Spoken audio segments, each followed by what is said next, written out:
Okay, so this is a weep hole, and today what we're going to do is we're going to install the Rid of Mice insert into this weep hole. And you'll notice that this is just regular brick. It's fairly smooth surfaces on the inside. If there were mortar in here, some of this excess concrete, you would need to drill that out. This is the Rid of Mice device, and you can see that it's flexible, that it has these two wings that we need to press together to fit into this hole. So that's what we're going to do. So you squeeze it,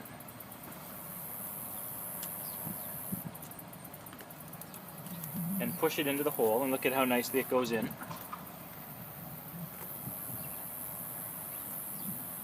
And there you go. Now mice will not be able to get in there, nor will larger insects.